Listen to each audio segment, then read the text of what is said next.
तो hi friends good morning all of you आशा करছি ଆପଣମାନେ ସମସ୍ତେ ଭଲ ଥିବେ। ଆଜି ସକାଳୁ ସକାଳୁ ଏଠି କ'ଣ ହେଉଛି ଆପଣମାନେ ଦେଖିପାରୁଥିବେ। ତ ଏଇଠି କିଛି କଙ୍କଡ଼ା ଆମ ପୋଖରୀରୁ ଧରା ଯାଇଥିଲା। ତ ଏଇଠି ସେ ତାକୁ ବାନ୍ଧୁଛନ୍ତି କି ବିକ୍ରି କରିବା ପାଇଁ ନେବା ପାଇଁ। ତ ଏଇଠି ଦେଖନ୍ତୁ ଭାଇ ଜଣେ ତାଙ୍କର ଗୋଡ଼ରେ ମାଣ୍ଡି ବସିଛନ୍ତି ଆଉ ତାକୁ ନା ପତା ସାହାଯ୍ୟରେ ଯେଉଁ ପତା କହନ୍ତି ସୁତଲି ବା ପତା କହନ୍ତି ତା ସାହାଯ୍ୟରେ ତା ଦାଢ଼ିକୁ ବାନ୍ଧି ଦେଉଛନ୍ତି ଯାହାଦ୍ୱାରା କି ସେ ଆଉ କାମୁଡ଼ି ପାରିବନି। ଦେଖନ୍ତୁ କମୁଥିବ ଆଉ ଏଇ କଙ୍କଡ଼ା ନା ପେଟି କଙ୍କଡ଼ା ଥିଲା ଆଉ ବହୁତ ହିଁ ବଡ଼ ଥିଲା। ଦେଖନ୍ତୁ ଗୋଟେ କଙ୍କଡ଼ାର ଦାମ 300 କି 400 ଟଙ୍କା ଲେଖା ହେବ। ଦେଖିପାରୁଥିବେ କଙ୍କଡ଼ାର ସାଇଜ୍ ଦେଖିକି ଆପଣମାନେ ଜାଣିପାରୁଥିବେ। ଆଉ ଏଇ କଙ୍କଡ଼ା ଖାଇବାକୁ ବହୁତ ହିଁ ଟେଷ୍ଟ ଲାଗେ। ଆଉ ଆମର ତ ଖିଆ ବି ହେଇସାରିଥିଲା। ତ ଭାବିଲେ ଏସବୁ ଏତେ ସାରା କଙ୍କଡ଼ା ପଡ଼ିଛି ତାକୁ ସବୁ କ'ଣ କରିବେ, ସେଇଥିପାଇଁ ତାକୁ ବିକ୍ରି ପାଇଁ ନିଆଯିବ। ସେଇଥିପାଇଁ ଜଣେ ଭାଇଙ୍କୁ ଡାକିକି ଏଇଠି କଙ୍କଡ଼ା ସବୁ ସୁତୁଲି ସାହାଯ୍ୟରେ ବନ୍ଧା ହେଇଯାଇଛନ୍ତି। ଦେଖନ୍ତୁ ଆଉ ଏଇଠି ଆମର ସମସ୍ତେ ବାନ୍ଧି ସାରିଲା ପରେ ତାକୁ ମଧ୍ୟ ଜରିରେ ପୁରେଇ ଦେଲେ। ମୋତେ ଏଇଠି ସାନବାପା କହିଲେ ଜରି ଧରିବା ପାଇଁ, ମୁଁ ଜରି ଧରିଥିଲି।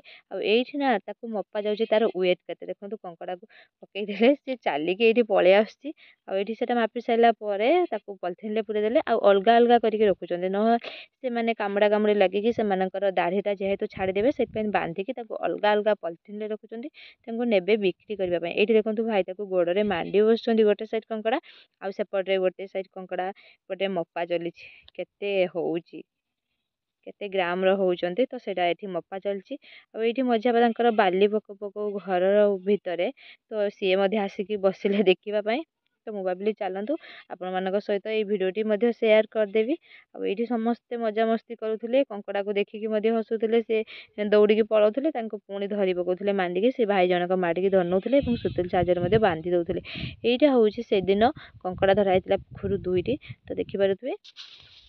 ତ ସେ 2ଟା କଙ୍କଡ଼ାକୁ ମଧ୍ୟ ନେଇଗଲେ ବିକ୍ରି କରିବା ପାଇଁ। ତା ପରଦିନ ପୁଣି ଗୋଟେ କଙ୍କଡ଼ା ମଧ୍ୟ ପଡ଼ିଥିଲା। ଆଉ ସବୁତକ ଭିଡ଼ିଓ ମିଶେଇକି ମୁଁ ଆପଣମାନଙ୍କ ସହିତ ସେୟାର କରି ଦେଖୁଥିବେ। ତା ପାଖରେ ଛୋଟ ଛୋଟ ଚିଙ୍ଗୁଡ଼ି ଅଛନ୍ତି। ଆଉ ଏତେ ବଡ଼ କଙ୍କଡ଼ା ଦେଖନ୍ତୁ, ବହୁତ ସାରା ବଡ଼। ଏଇଟା ବନ୍ଧା ହେଇନି, ଖାଲି ରହିଛି। ଆଉ ମୁଁ ତାକୁ ନା ଏଇଠି ଟିକେ ଏ ଘାସ ସାହାଯ୍ୟରେ ତାକୁ ହଲଉଥିଲି କି ତା ଦାଢ଼ିକି ଟେକିବା ପାଇଁ। ତ ମୋତେ ବହୁତ ଭଲ ଲାଗେ ସେମାନଙ୍କ ସହିତ ଟିକେ ଲାଗିବା ପାଇଁ।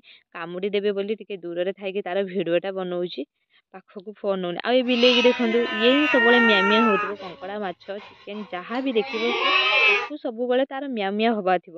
ଆଉ ଇଏ ଗୋଟେ କଙ୍କଡ଼ା ଦେଖନ୍ତୁ, ଏକୁ ଧରି ହେବନି। ଇଏ ପୁରା ସ୍ପିଡ୍ ବେଗରେ ଦୌଡ଼ୁଛି, ତାକୁ ଆପଣ ଧରିପାରିବେନି। ସେ କେମିତି ଆଁ କଲାନି ଦେଖୁନାହାନ୍ତି ତା ଦାଢ଼ି ଦିଟା। ମୁଁ ଡରିକି ଭିଡ଼ିଓ କ'ଣ ବନେଇବି, କ୍ୟାମେରା ନେଇକି ଦୂରକୁ ପଳେଇ ଆସୁଥିଲି ଛକି ଛକି। ଦେଖନ୍ତୁ ସେ କେମିତି ଚାଲିଛି ଛକି ଛକି। ଯେହେତୁ ବର୍ଷା ହେଇଛି ତାକୁ ମଜା ଲାଗୁଛି ବୁଲିବା ପାଇଁ, ଆଉ ସେ ତାର ବୁଲୁଛି। ଆଉ ଦେଖନ୍ତୁ କେତେ ସ୍ପିଡ୍ ସେ ଚାଲିଛି। ଯଦି ଆପଣ ତାକୁ ଧରି ନେବେ ନା ସିଏ ଆପଣଙ୍କୁ କାମୁଡ଼ି ପକାଏ। ଆଉ ଏଇଠି ନା 3ଟା କଙ୍କଡ଼ା ପଡ଼ିଛନ୍ତି ଦେଖନ୍ତୁ। ଏଇଟା ହେଉଛି ଆଜିକାର କଙ୍କଡ଼ା, 3ଟା ଯାକ ପୋଖରୀରୁ ଉଠିଥିଲେ। ତ ତାକୁ ଧରି ଆଣିଛନ୍ତି। ଏଇଠି ଦେଖନ୍ତୁ ତାକୁ ବାନ୍ଧି ଦେଉଛନ୍ତି ସୁତଲି ପତା ସାହାଯ୍ୟରେ। ଏଇଠି 2ଟା ବନ୍ଧା ହେଇଛି। ଏଇଟା ପେଟି କଙ୍କଡ଼ା ଦେଖିପାରୁଥିବେ। ଆଉ ୟାର ନା ବହୁତ ସାରା ଇଟା ଥିବ। ମୁଁ ତାକୁ ଟିକେ ନଉଟେଇ ଦେଲି କାଠି ସାହାଯ୍ୟରେ। ଦେଖନ୍ତୁ ସେ କେମିତି ଚାଲିକି ପଳାଉଛି। ଭାଇଙ୍କୁ କହିଲେ ଟିକେ ଧରି ନିଅନ୍ତୁ ବୋଲି, ସେ ଧରି ନେଲେ। ତ ଦେଖନ୍ତୁ ଏଇଠି 2ଟା ଆଉ ହାଣ୍ଡିରେ ଗୋଟେ ଅଛି 3ଟା କଙ୍କଡ଼ା। ଆଉ ଏଇସବୁ କଙ୍କଡ଼ା ନା ବିକ୍ରି ହେବା ପାଇଁ ଯିବେ। ଆଉ ହଁ, ଆପଣମାନଙ୍କୁ ଯଦି ମୋ ଭିଡ଼ିଓଟି ଭଲ ଲାଗିଲା ତାହେଲେ ମୋ ଚ୍ୟାନେଲକୁ ସବସ୍କ୍ରାଇବ୍ କରିଦେବେ। ଆଉ ମୋ ଭିଡ଼ିଓ ଗୋଟେ ଲାଇକ୍ କରିଦେବେ ପ୍ଲିଜ୍ ପ୍ଲିଜ୍ ପ୍ଲିଜ୍। ବହୁତ ମେହନତରେ ମୁଁ ଭିଡ଼ିଓ ବନାଉଛି। ଆଉ ଏଇସବୁ ଭିଡ଼ିଓ ମୁଁ ବନେଇ ସାରିଲା ପରେ ନା ଆସିଗଲି ଘରକୁ ଆସିକି ଦେଖେ ତ ଏଇଠି ଆମର ପଣସ ଚାଲିଛି ଛଡ଼ା। ତ ଗୋଟା ପଣସ ଆସିଥିଲା। ତ ଏଇଠି ବାପା ଆମର ବସିକି ପଣସର କୋଷା ଗୁଡ଼ାକ ସବୁ ବାହାର କରି ନେଉଛନ୍ତି। ଆଉ କାହାକୁ କାହାକୁ ପଣସ ଖାଇବାକୁ ଭଲ ଲାଗେ କମେଣ୍ଟରେ ଜଣାଇବେ। ଆଉ ଯଦି ଆପଣମାନଙ୍କୁ ମୋ ଭିଡ଼ିଓ ଭଲ ଲାଗେ ତାହେଲେ ମୋ ଭିଡ଼ିଓ ଗୋଟେ ଲାଇକ୍ କରିଦେବେ।